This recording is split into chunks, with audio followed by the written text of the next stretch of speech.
And although he's not in her. Hi everyone, welcome to Stardust academy. ഞാൻ റോഷ്ന. നമുക്കിന്ന് law of agency എന്നുള്ള module പഠിക്കാനുള്ളത്. ഒന്ന് duties of an agent, പിന്നെ rights of an agent, അതേപോലെ duties of principal, rights of principal. ഇത്രയും ടോപ്പിക്സാണ് നമുക്കിന്ന് കവർ ചെയ്യാനുള്ളത്. അപ്പോൾ നമുക്ക് നേരെ ക്ലാസ്സിലേക്ക് പോകാം. അപ്പം നമുക്ക് ആദ്യം നോക്കാം ഏജന്റിന്റെ ഡ്യൂട്ടീസ് എന്തൊക്കെയാണെന്ന്. ഒന്നാമത് duty to work according to the directions given by the principal. Principal എന്തൊക്കെയാണ് ഡയറക്ഷൻ കൊടുത്തിരിക്കുന്നത് അതിനനുസരിച്ച് തന്നെ വർക്ക് ചെയ്യേണ്ട ഡ്യൂട്ടി ഒരു ഏജന്റിനുണ്ട്. അപ്പൊ ഇതിലൊരു കേസിലോ പറഞ്ഞിരിക്കുന്നത്, ഒരു പ്രിൻസിപ്പൾ ഏജന്റിന്റെ അടുത്ത് പറയാണ് കുറച്ച് ഗുഡ്സ് സ്റ്റോർ ചെയ്യാൻ വേണ്ടിയിട്ട്. എന്നിട്ട് ആ ഗുഡ്സ് ഇന്ന സ്ഥലത്ത് സ്റ്റോർ ചെയ്യണമെന്ന് പറയാണ്, ഇന്ന വെയർഹൗസിൽ.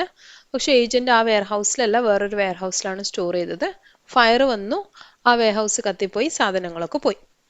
അപ്പൊ ആ സമയത്ത് ഇവിടെ പ്രിൻസിപ്പാൾ പറഞ്ഞ വെയർഹൗസിലല്ല വെച്ചാൽ പ്രിൻസിപ്പാളിന്റെ ഡയറക്ഷൻ അനുസരിച്ച് വർക്ക് ചെയ്തില്ല അല്ലെ, അങ്ങനെയാണെങ്കിൽ ഏജന്റിന് ആ ലാബിലിറ്റി ഏറ്റെടുക്കേണ്ടി വരും. അപ്പം ഒന്നാമത്തെ പറഞ്ഞത് duty to work according to the directions given by the principal. Second one, to work with reasonable skill and intelligence. രണ്ടാമത് പറയുന്നത് എന്താണോ ആ ഒരു പൊസിഷനിൽ ഇരിക്കാൻ വേണ്ടി ഒരാൾക്ക് ആവശ്യമുള്ള സ്കിൽ ഇന്റലിജൻസ്, അതിനനുസരിച്ച് ഏജന്റ് വർക്ക് ചെയ്യണം. ഏജന്റ് ഭാഗത്തു നിന്ന് എന്തെങ്കിലും നെഗ്ലക്റ്റോ അല്ലെങ്കിൽ മിസ്കണ്ടക്റ്റോ എന്തെങ്കിലും നടക്കുകയാണെങ്കിൽ ഏജന്റ് അതിന് കോമ്പൻസേറ്റ് ചെയ്യേണ്ടി വരും. Next duty to render accounts. എന്തൊക്കെയാണ് അവിടെയുള്ള അക്കൗണ്ട്സ് എല്ലാം പ്രിൻസിപ്പാളിന് ബോധ്യപ്പെടുത്തി കൊടുക്കേണ്ട ആവശ്യമുണ്ട്. Next duty to communicate in case of difficulty. എന്തെങ്കിലും ഒരു ഡിഫിക്കൽട്ടി ഏജന്റ് ഫേസ് ചെയ്യുകയാണെങ്കിൽ അപ്പം തന്നെ അത് പ്രിൻസിപ്പാളിനെ എങ്ങനെയെങ്കിലും അറിയിക്കാനുള്ള എല്ലാ കാര്യങ്ങളും അയാൾ ചെയ്തിരിക്കണം. എന്നിട്ട് പ്രിൻസിപ്പാളിൻ്റെ അടുത്ത് ചോദിക്കുക എന്താണ് ആ സമയത്ത് ചെയ്യേണ്ടത്, ആ ഡിഫിക്കൽട്ടിയിലെ സമയത്ത് എന്ത് ചെയ്യണമെന്ന് ചോദിച്ചിട്ട് ആ ഇൻസ്ട്രക്ഷൻ അനുസരിച്ചിട്ട് മാത്രം വർക്ക് ചെയ്യാം. Next duty not to deal on his own account. സ്വന്തം അക്കൗണ്ട് ഡീൽ ചെയ്യാതിരിക്കുക. അപ്പൊ സ്വന്തം അക്കൗണ്ടിൽ ഒരു ഏജന്റ് ഡീൽ ചെയ്യാണ്, പ്രിൻസിപ്പാളിനോട് പറയുന്നില്ല, പ്രിൻസിപ്പാളിനെ ഇൻഫോം ചെയ്യുന്നില്ല. അങ്ങനെയാണെങ്കിൽ പ്രിൻസിപ്പാളിന് രണ്ട് ഓപ്ഷനാണ് ഉള്ളത്. ഒന്നാമത്തത്, എന്തെങ്കിലും ആ ഏജന്റ് ഒളിപ്പിച്ചു വെച്ചിട്ടുണ്ട്, എന്തെങ്കിലും ഫാക്ട്സ് കൺസീൽ ചെയ്തിട്ടുണ്ട്, അല്ലെങ്കിൽ അയാൾ ചെയ്തിരിക്കുന്ന കാര്യം ഈ പ്രിൻസിപ്പാളിന് എഗെയിൻസ്റ്റ് ആയിട്ടുള്ള കാര്യമാണെങ്കിൽ പ്രിൻസിപ്പാളിന് ആ ട്രാൻസാക്ഷൻ റിജക്റ്റ് ചെയ്യാൻ പറ്റും. ഇനി ഏജന്റ് എന്തെങ്കിലും സീക്രട്ടായിട്ട് അതിൽ പ്രോഫിറ്റ് ഉണ്ടാക്കിയെന്ന് മനസ്സിലാവുകയാണെങ്കിൽ ആ പ്രോഫിറ്റ് ക്ലെയിം ചെയ്യാനും പ്രിൻസിപ്പാളിന് പറ്റും. Next duty to pay money received. ആ ഏജൻസിയിൽ എന്തൊക്കെ പൈസ കിട്ടിയിട്ടുണ്ടോ, ആ ഒരു ട്രാൻസാക്ഷനിൽ എന്തൊക്കെ പൈസ കിട്ടിയിട്ടുണ്ടോ അത് മുഴുവൻ ഏജന്റ് പ്രിൻസിപ്പാളിന് കൊടുക്കണം. അപ്പം മുഴുവൻ എന്ന് പറയുന്ന സമയത്ത് ഏജന്റിന്റെ എന്തെങ്കിലും ചാർജസോ, ലോഫുൾ ആയിട്ടുള്ള എന്തെങ്കിലും ചാർജസോ, അല്ലെങ്കിൽ അയാളുടെ എന്തെങ്കിലും എക്സ്പെൻസ് ഇൻകർ ചെയ്തതോ, അല്ലെങ്കിൽ അയാൾക്ക് കിട്ടാനുള്ള റെമ്യൂണറേഷനോ, അതൊക്കെ അതിൽ നിന്ന് മൈനസ് ചെയ്തിട്ട് ബാക്കി കൊടുത്താൽ മതി. ഇപ്പം നമ്മൾ കൺസൈൻമെന്റിൽ പറയുന്നില്ലേ, കൺസൈനി എന്താ ചെയ്യുന്ന, കൺസൈനിയുടെ കമ്മീഷൻ മൈനസ് ചെയ്തിട്ട് ബാക്കി എമൗണ്ട് ആണ് കൺസൈനറിന് കൊടുക്കുന്നത് അല്ലേ. അപ്പൊ അതുപോലെ അയാൾക്ക് ലോഫുള്ളി എന്തെങ്കിലും കിട്ടാനുണ്ടെങ്കിൽ അത് മൈനസ് ചെയ്തിട്ട് ബാക്കി കൊടുത്താലും മതി. ഇനി നെക്സ്റ്റ് പോയിന്റ് പറയുന്നത് duty not to use information obtained against the principal. ആ ബിസിനസ്സിനകത്ത് അല്ല പ്രിൻസിപ്പാളിന്റെ കാര്യങ്ങൾ ഡീൽ ചെയ്യുന്നതിന്റെ ഇടയിൽ അയാൾക്ക് കിട്ടുന്ന ഇൻഫർമേഷൻസ് എന്തെങ്കിലും ഉണ്ടെങ്കിൽ അത് പ്രിൻസിപ്പാളിന് എഗെയിൻസ്റ്റ് ആയിട്ട് യൂസ് ചെയ്യാതിരിക്കണം. അപ്പം അങ്ങനെ യൂസ് ചെയ്യുകയാണെങ്കിൽ പ്രിൻസിപ്പാളിന് വേണമെങ്കിൽ കോർട്ടിൽ നിന്ന് ഇൻജങ്ഷൻ ഓർഡർ പാസ് ചെയ്യാൻ പറ്റും ഈ ഏജന്റിന് എഗെയിൻസ്റ്റ് ആയിട്ട്. അപ്പം എന്തൊക്കെ ഇൻഫർമേഷൻ അയാളുടെ കയ്യിൽ കിട്ടുന്നുണ്ടോ അതൊക്കെ പ്രിൻസിപ്പാളിന് വേണം പാസ് ചെയ്യാൻ, അത് അയാൾക്ക് പ്രിൻസിപ്പാൾക്ക് എഗെയിൻസ്റ്റ് ആയിട്ട് യൂസ് ചെയ്യാൻ പാടില്ല. Duty not to set up adverse title. Adverse title എന്ന് പറഞ്ഞു കഴിഞ്ഞാൽ പ്രിൻസിപ്പാളിന്റെ എന്തെങ്കിലും സാധനങ്ങൾ അയാളുടെ കയ്യിലിരിക്കുന്നത് അത് അയാളുടെ സ്വന്തമാണെന്നോ അല്ലെങ്കിൽ അത് ഒരു തേർഡ് പാർട്ടിയുടേതാണെന്നോ ഒന്നും പറയാൻ പാടില്ല. അതിന്റെ ടൈറ്റിൽ പ്രിൻസിപ്പാളിന്റെ തന്നെ ആയിരിക്കണം. അയാളുടെ ഏജന്റിന്റെ ആണെന്നോ അല്ലെങ്കിൽ തേർഡ് പാർട്ടിയുടെ ആണെന്നോ അയാൾ ക്ലെയിം ചെയ്യാൻ പാടില്ല. Next duty not to put himself in a position where interest and duty conflict. അപ്പം പ്രിൻസിപ്പാളിന്റെ പേഴ്സണൽ ഇൻട്രസ്റ്റും അതേപോലെ തന്നെ നമ്മുടെ ഏജന്റിന്റെ പേഴ്സണൽ ഇൻട്രസ്റ്റും അതേപോലെ തന്നെ പ്രിൻസിപ്പാളിന്റെ അടുത്തേക്ക് ടുവേർഡ്സ് പ്രിൻസിപ്പൽ നമ്മുടെ ഏജന്റിന് വരുന്ന ഡ്യൂട്ടീസും കോൺഫ്ലിക്റ്റ് ചെയ്യുന്ന ഒരു സിറ്റുവേഷനിൽ ഏജന്റ് പോയി ചാടാൻ പാടില്ല. അയാൾക്ക് എന്തായാലും അയാളുടെ ഡ്യൂട്ടി ചെയ്തേ പറ്റുള്ളൂ. അപ്പം അതിൻ്റെ ഇടയിൽ അയാളുടെ പേഴ്സണൽ ഇൻട്രസ്റ്റ് എടുത്ത് കൊണ്ടുവരാൻ പാടില്ല. Next duty to protect and preserve the interest of the principal in case of his death or insolvency. ഇപ്പം ഏജൻസി നടന്നുകൊണ്ടിരിക്കുന്നതിൻ്റെ ഇടയിൽ പ്രിൻസിപ്പാളിന് ഡെത്ത് സംഭവിക്കുകയാണ്, അതല്ലെങ്കിൽ പ്രിൻസിപ്പാൾ ഇൻസോൾവെന്റ് ആവുകയാണ്, അല്ലെങ്കിൽ പ്രിൻസിപ്പാൾ അൺസൗണ്ട് മൈൻഡ് ആയി പോവുകയാണ്, അങ്ങനെ എന്തെങ്കിലും ഒരു സിറ്റുവേഷൻ വരുവാണെങ്കിൽ ഈ ഏജന്റ് എന്ന് പറയുന്ന ആള് ആ പ്രിൻസിപ്പാളിന്റെ ഇൻട്രസ്റ്റ് പ്രൊട്ടക്ട് ചെയ്തിരിക്കണം. ആർക്ക് വേണ്ടി? ആ പ്രിൻസിപ്പാളിന്റെ ആരൊക്കെയാണ് റെപ്രസെൻറ്റേറ്റീവ്. അപ്പം അയാളുടെ ഭാഗത്ത് റെപ്രസെൻറ്റേറ്റീവിന് വേണ്ടി ആ പ്രിൻസിപ്പാളിന്റെ ഇൻട്രസ്റ്റ് എന്തൊക്കെയാണ്, അയാൾ എന്തൊക്കെ കാര്യങ്ങൾ ഏൽപ്പിച്ചിട്ടുണ്ട്, അതൊക്കെ കൃത്യമായി ചെയ്തിരിക്കണം. Next, duty not to delegate authority. Next last one പറയുന്നത് ഏജന്റിന് കൊടുത്തിരിക്കുന്ന ഡ്യൂട്ടി ഏജന്റ് തന്നെ ചെയ്യണം, അത് വേറൊരാളെ ഏൽപ്പിക്കാൻ പാടില്ല. പക്ഷെ ഇവിടെ കുറച്ച് എക്സെപ്ഷൻസ് ഉണ്ട്, ആ എക്സെപ്ഷൻ സിറ്റുവേഷൻസ് നമുക്ക് പഠിക്കാം. ഇപ്പൊ നോർമൽ കേസിൽ പറയുവാണെങ്കിൽ അയാൾക്ക് കൊടുത്തിരിക്കുന്ന അതോറിറ്റി ഡെലിഗേറ്റ് ചെയ്യാൻ പാടില്ല.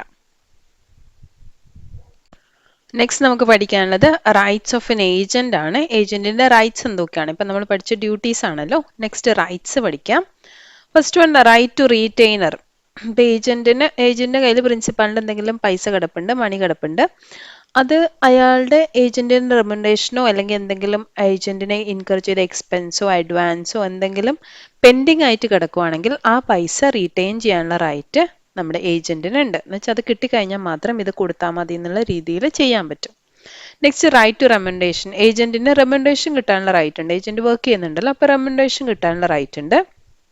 അപ്പോൾ റീസണബിൾ റെമ്യൂണറേഷൻ അല്ലെങ്കിൽ എന്താണ് എഗ്രി ചെയ്തിരിക്കുന്ന റെമ്യൂണറേഷൻ അത് ഏജന്റിന് കിട്ടിയിരിക്കണം. ഇനി ചില സമയത്ത് നമ്മൾ പറയും ഇന്ന് ആ ആക്ട് പെർഫോം ചെയ്ത് കഴിഞ്ഞിട്ടാണ് റെമ്യൂണറേഷൻ എന്ന് പറയുകയാണെങ്കിൽ ആ ആക്ട് പെർഫോം ചെയ്ത് കഴിഞ്ഞിട്ട് മാത്രമേ റെമ്യൂണറേഷൻ കിട്ടുള്ളൂ. Next, right of lien. Lien എന്ന് പറഞ്ഞു കഴിഞ്ഞാൽ സാധനങ്ങൾ റീറ്റെയിൻ ചെയ്യാനുള്ള റൈറ്റ് ആണ് അല്ലേ. അപ്പോൾ പ്രിൻസിപ്പാളിന്റെ മൂവബിളോ ഇമൂവബിളോ എന്തെങ്കിലും കാര്യം ഈ ഏജന്റിന്റെ കയ്യിലിരിപ്പുണ്ടെങ്കിൽ അത് എന്തെങ്കിലും പൈസ പെൻഡിങ് ആയതിനു വേണ്ടിയിട്ട് നമുക്ക് ലീൻ ആയിട്ട് എന്നുവെച്ചാൽ അത് കൈവശം പിടിച്ചു വെക്കാൻ റീറ്റെയിൻ ചെയ്യാനുള്ള റൈറ്റ് ഉണ്ട്. അപ്പൊ റീറ്റെയിൻ ചെയ്യുന്ന സമയത്ത് ഇത് നോക്കേണ്ടത് റൈറ്റ് പെർട്ടിക്കുലർ ലീന് പോലെയാണ് വർക്ക് ചെയ്യുന്നത്.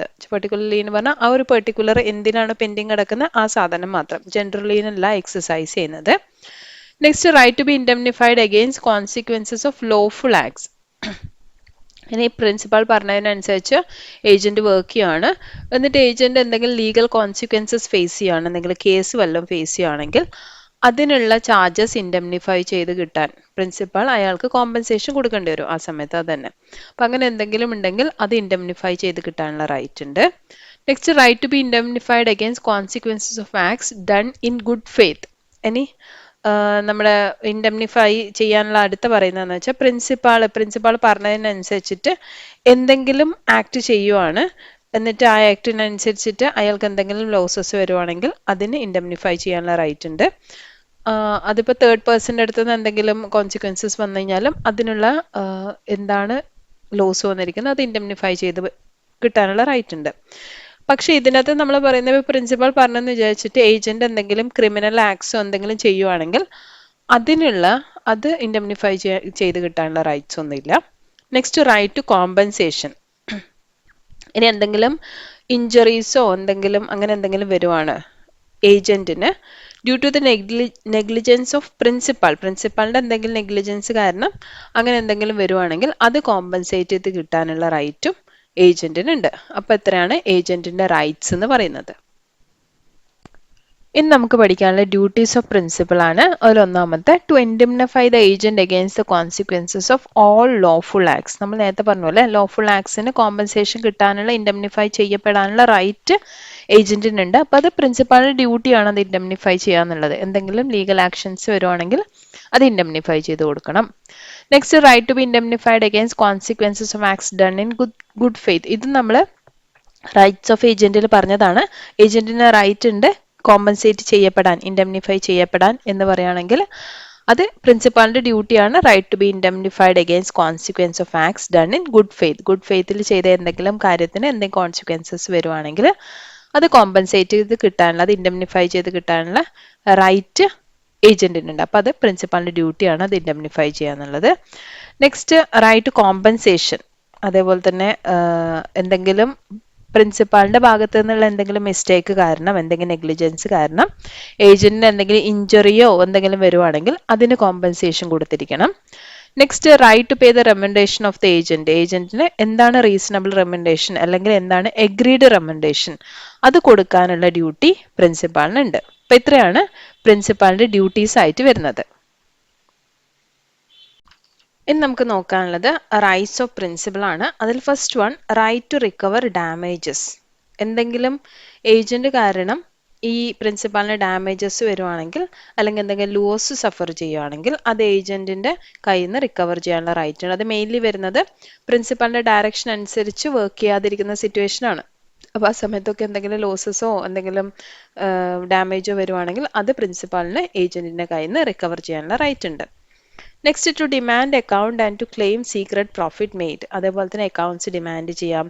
ഇനി ഏജന്റ് എന്തെങ്കിലും സീക്രട്ട് പ്രോഫിറ്റ് ഉണ്ടാക്കി വെച്ചിട്ടുണ്ടെങ്കിൽ അതൊക്കെ ക്ലെയിം ചെയ്യാം. അതേപോലെ തന്നെ എന്തെങ്കിലും ഹൈഡ് ചെയ്ത് വെച്ചിട്ടുണ്ടെങ്കിൽ അതൊക്കെ റിക്കവർ ചെയ്യാനുള്ള റൈറ്റ് പ്രിൻസിപ്പാളിനുണ്ട്. To resist agent's claim for indemnity. ഇനി ഏജന്റ് അയാളുടെ സ്വന്തം സ്റ്റാൻഡിൽ നിന്ന് ഒരു കോൺട്രാക്റ്റിൽ ഏർപ്പെടുവാണ്, ഓൺ ഹിസ് ഓൺ അക്കൗണ്ട് ഒരു കോൺട്രാക്റ്റിൽ ഏർപ്പെടുവാണ്, എന്നിട്ട് എന്തെങ്കിലും കോമ്പൻസേഷൻ ചോദിക്കണം, എന്തെങ്കിലും ഇൻഡെംനിഫൈ ചെയ്യേണ്ട സിറ്റുവേഷൻ വരുവാണെങ്കിൽ അത് ഡിനൈ ചെയ്യാനുള്ള റൈറ്റ് പ്രിൻസിപ്പാളിനുണ്ട്. അപ്പൊ ഇത്രയാണ് മെയിൻലി പ്രിൻസിപ്പാളിന്റെ റൈറ്റ് എന്ന് പറയുന്നത്. ഇപ്പൊ നമ്മൾ ഇന്ന് ഈ വീഡിയോയിൽ ഡിസ്കസ് ചെയ്തത് ഒന്ന് റൈറ്റ്സ് ഓഫ് എൻ ഏജന്റ്, പിന്നെ ഡ്യൂട്ടീസ് ഓഫ് എൻ ഏജന്റ്, അതേപോലെ തന്നെ rights of principal, duties of principal, ഇത്രയും കാര്യങ്ങൾ നമ്മൾ ഡിസ്കസ് ചെയ്തിട്ടുണ്ട്. അപ്പോൾ ഇതിൽ നമ്മൾ റൈറ്റ്സ് ഓഫ് ഏജന്റ് തന്നെയാണ് ശരിക്കും ഡ്യൂട്ടീസ് ഓഫ് പ്രിൻസിപ്പൽ ആയിട്ട് വരുന്നത് അല്ലേ. അപ്പോൾ അങ്ങനെ നമുക്ക് ഈസി ആയിട്ട് പഠിക്കാൻ പറ്റുന്ന രീതിയിലാണ് ഇരിക്കുന്നത്. അപ്പോൾ ഈ വീഡിയോ എല്ലാവർക്കും ഇതുവരെയുള്ളത് ക്ലിയർ ആയി എന്ന് വിചാരിക്കുന്നു. അടുത്ത വീഡിയോയിൽ കൂടി വീണ്ടും കാണാം. അതുവരെയ്ക്കും ഹാപ്പി ലേണിംഗ്. അതുപോലെ വീഡിയോ എല്ലാവർക്കും യൂസ്ഫുൾ ആണെങ്കിൽ ഫ്രണ്ട്സിനൊക്കെ ഷെയർ ചെയ്യുക, സബ്സ്ക്രൈബ് ചെയ്യുക.